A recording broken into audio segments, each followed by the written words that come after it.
They say anicca is impermanence. Does it include understanding the changes? Anicca means being able to understand good changes and bad changes.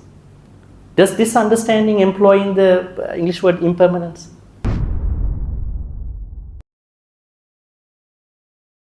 So can Bhante explain a bit on restraint? Because the restraint is always taken as you control.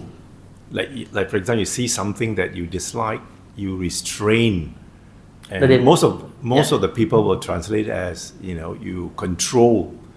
Yeah, there is no control in the Sangvara, Pali word Sangvara. We could say guarding our senses, taking care of our senses. If you read Dhamma PitStop, if you read many suttas about the Chitta, Buddha never said control the mind. He said take care of your thoughts. Pali word Chittang 𝗀𝗃𝗃𝗀, Chittang Guttang. I'm going to write them actually here. Then you will understand the Pali words. Chittang means mind. 𝗀𝗃𝗃𝗀 means take care. Chittang Guttang, this is the past participle. Gutta also take care.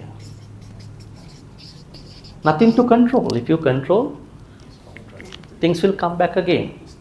Like what happens to many retreatants. They go to a retreat for 7 days and they come back, they fall back to the earth. Right?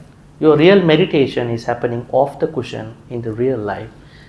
That kind of retreat should help that happen in your life. So, 𝗀𝗃𝗃𝗀, Gutta. So, there are many verses, many teachings about how to take care of the mind, not controlling. You can't control the mind. That is a philosophical context about mind from the psychology, maybe philosophical. So I would say guarding the senses. So it could be I think a translation could be, because some translation use the word restraint, so that could be wrongly translated. That's not the good meaning. Yeah, it's because they haven't translated parallel to the Pali. They translated parallel to the English canonical biblical versions, like what happened in the 17th, 18th century. So we have to find out the true meaning of Pali. Pali is very important. Don't ignore it. You don't have to be a Pali scholar. Learn the basics of Pali. I never recommend people to learn Pali, because when they learn Pali, they learn some crazy stuff. I would say this kind of stuff. What they learn. Vānaru Rukkhamha patati. That means a monkey falls from the tree. I mean, why do you need this? You're not supposed to learn about how monkeys fall from the trees. You're supposed to learn the important teachings of the Buddha. For that, you don't need to go for a very heavy Pali class. The problem is if you don't learn the proper Pali, then you will have these kind of issues. They say anicca is impermanence. Does it include understanding the changes? Anicca means being able to understand good changes and bad changes. Does this understanding employ in the English word impermanence? No, everything is impermanent.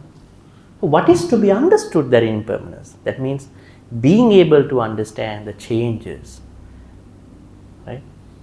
We are very much worried when we are not able to understand what are the changes that are happening. Right?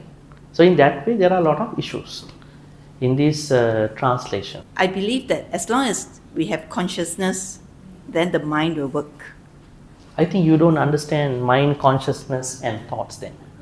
These are this is why when you learn Dhamma from English translation, then you come to the issue. Let me sort of clarify.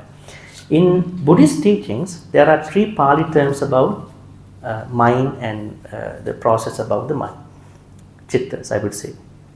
The first one is Mano. Second one is Chitta. Third one is Vijnana. Now let's understand these 3. Then I think it will be very clear. What is Mano?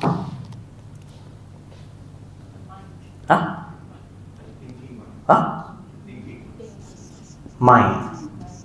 So in Buddhism, mind is a one life faculty, because chittas and vijnanas work in the mind.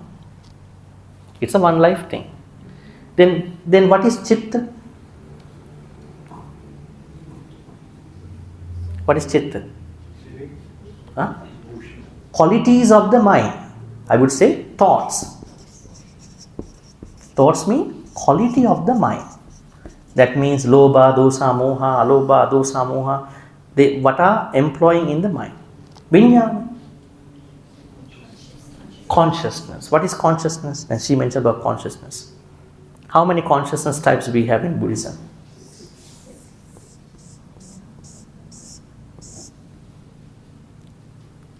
Okay, vijnana is a higher stage when you have thoughts in the mind. So these thoughts in the mind will elevate onto different vijnanas. We call it chakku vijnana, sota vijnana, gana vijnana, jivha, mano, then dhamma vijnana.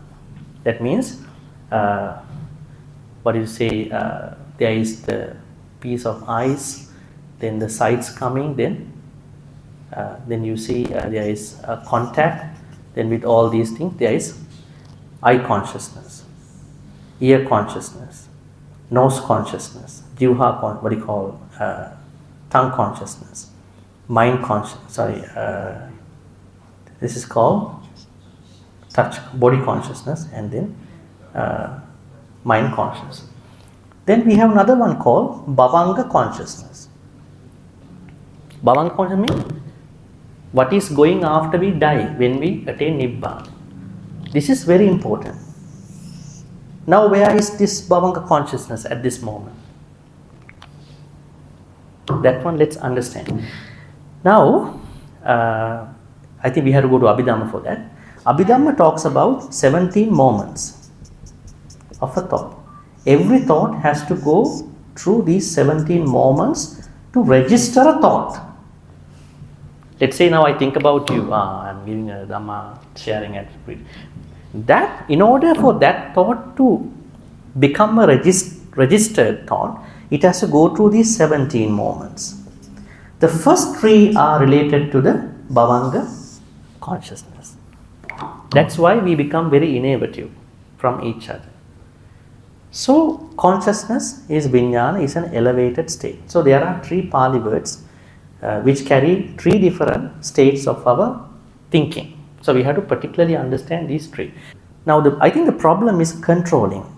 You don't see controlling anywhere with regard to the thoughts. In Buddhism we don't control, because controlling is a forceful activity. Most people control without understanding, right? That is the problem. In order to take care of your thoughts, you must understand what is mano, what are your chitta. That's why the Buddha said, he never said mano anupassana. He never said vijnana, he said chitta anupassana. Why? There are 16 thoughts that we need to understand in our satipatthana meditation, chitta anupassana. He is worried about chittas, not about vijnana or mano. Because if you take care of chittas, this will be automatically okay. Naturally, this will be okay. Don't have to worry about mano, but vijnanas. Because this is a higher stage of chittas. This is where the chittas are working. So, we don't need controlling. We need to understand our thoughts, and then the rest will be taken care. Which comes first? There is a consciousness, therefore there's a mind, or there's a mind, therefore there's consciousness? No, I said mano is the place where thoughts work. Mano is a place. You are talking from the English understanding. In English, there is the mind. We have minds. In Buddhism, we have minds, plural. So if we further talk about it, mind is the place where thoughts work. So I could say chittas are the ones which are always arising, staying and going away. Chittas. So we have to take care of our chittas. That's why the Buddha said chitta vagga, chitta. He is worried about chittas of us, our thoughts.